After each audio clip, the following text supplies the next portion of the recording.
नमस्कार दोस्तों, मेरा नाम अखिलेश और आपका स्वागत है ARCGS सेंटर के इस नए वीडियो सीरीज में। आज का हमारा वीडियो इतिहास के महत्वपूर्ण भाग आज़ाद हिंद फौज से संबंधित है। यूपीएससी की प्रारंभिक और मुख्य दोनों परीक्षाओं में इस भाग से प्रश्न पूछे जाते हैं। यह वीडियो आपके उत्तर लेखन की गुणवत्ता को बढ़ाने में सहायता करेगा।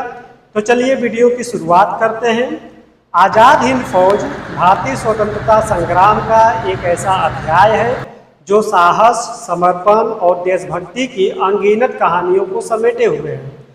जब भारत ब्रिटिश शासन के अधीन था, तब देशवासियों के दिलों में आज़ादी की ज्वाला जल रही थी। ऐसा ही एक मिसाल थी आज़ाद हिंद फौज की, जिसने युवाओं की हौसले को बुलंद किया और पृथक हथियारबंद बल के रूप में स्वतंत्रता की लड़ाई में भाग लिए।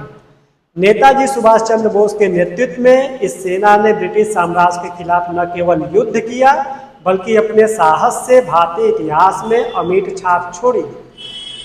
जब हम आज़ाद हिंद फौज की वीर गाथा को सुनते हैं तो हमें याद आता है उनका नारा, तुम मुझे खून दो मैं तुम्हें आज़ादी दूंगा। ये आज़ादी की लड़ाई का अमर मंत्र बन गया, जो आज भी हमें प्रेरणा देता है। आज़ाद हिंद फौज का गठन, इसके प्रमुख सेनानी, सैन्य अभियान, सामाजिक राजनीतिक प्रभाव और अंत में इसके महत्व को समझने का आज हम लोग प्रयास करेंगे। प्रत्येक बिंदु को सुचारू रूप से जोड़ते हुए हम इस आंदोलन को पूरी तरह से जानने का प्रयास करेंगे।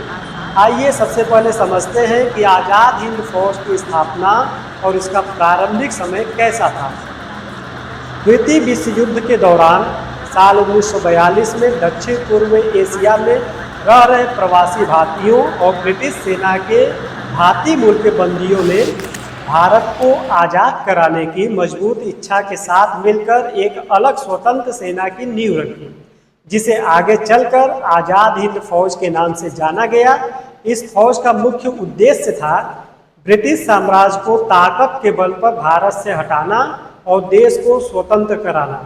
इस सेना की शुरुआत कैप्टन मोहन सिंह ने की थी, जिन्होंने मलाया और सिंगापुर में जापान की सेना द्वारा बंदी बनाए गए भारतीय सैनिकों को एकत्र किया। इन सैनिकों को संगठित कर उन्हें ब्रिटिश शासन के खिलाफ लड़ने के लिए तैयार किया गया। जापान ने इस पूरे अभियान में रणनीतिक सहयोग दिया और इन सैनिकों को प्रशिक्षण, हथियार और अन्य जरूरी सहायता प्रदान की, जिससे आज़ाद हिंद फौज की नींव मजबूत हो सके। 21 अक्टूबर 1943 को नेताजी सुभाष चंद्र बोस ने सिंगापुर पहुंचकर इस फौज की कमान संभाली और आज़ाद हिंद सरकार की स्थापना की। यह एक निर्वाचित सरकार थी जिसे जापान, जर्मनी, इटली, थाईलैंड और बर्मा सहित कई देशों ने मान्यता दी। यह सरकार इस काल में भारत की आज़ादी का सबसे सशक्त आवाज़ थी। आइए अब समझते हैं कि आज़ाद हिंद फौज की सैन्य गतिविधियां और अभियान क्या थे। 1943-44 के बीच आज़ाद हिंद फौज ने कई रणनीतिक अभियानों में भाग लिया। मुख्य युद्ध क्षेत्र जो बना वह म्यांमार था और पूर्वोत्तर भारत।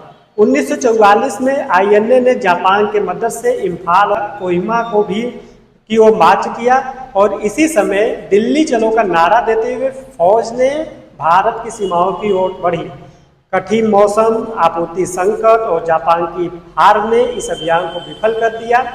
हालांकि सैन्य दृष्टि से फौज को पूर्ण सफलता नहीं मिली, लेकिन इस अभियान का भारतीयों पर गहरा मनोवैज्ञानिक असर हुआ।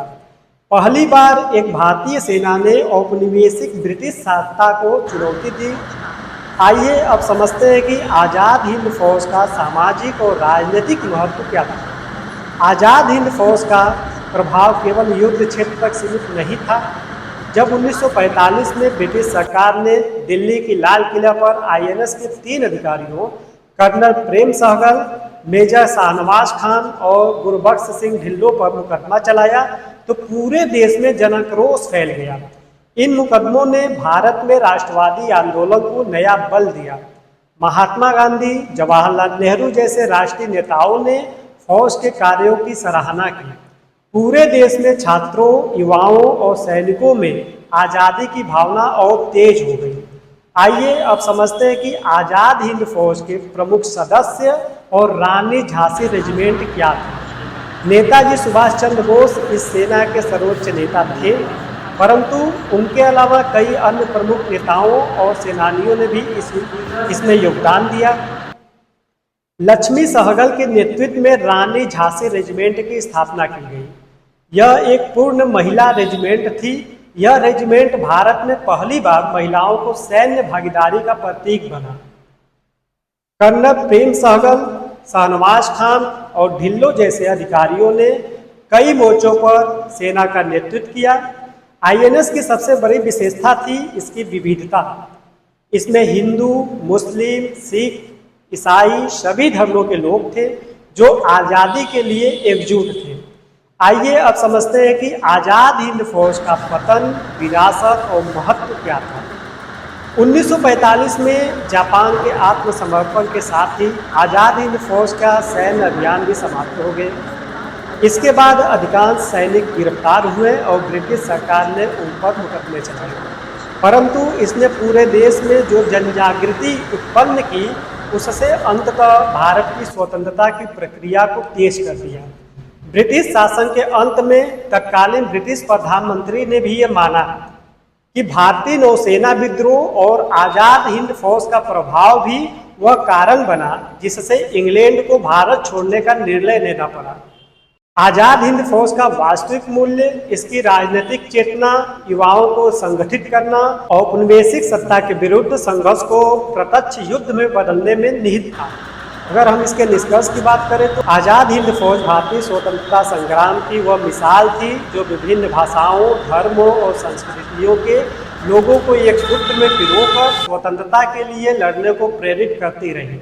नेताजी सुभाष चंद्र बोस के नेतृत्व में सेना ने न केवल शत्रु से युद्ध किया बल्कि देशवासियों के मनोबल, विश्वास और राजनीतिक चेतना को भी अभूतपूर्व ऊंचाइयों पर पहुंचाया। भले ही आईएनए ने सैन्य रूप से वो सफलता न पाई हो, लेकिन इसकी असली महत्व भारतीय राष्ट्रीय आंदोलनों को नई दिशा देना, युवाओं में आज़ादी की भावना जगाना और ब्रिटिश साम्राज्य की मजबूती को चुनौती देना था। इसी कारण आज़ाद हिंद फौज आज भी शौर्य, साहस और देशभक्ति की पहचान बनी हुई है, जो आज के भारत के प्रत्येक नागरिक को गर्व से भर देती है। तो दोस्तों आज के लिए सिर्फ इतना ही। मिलते हैं अगले वीडियो सीरीज में। Thank you.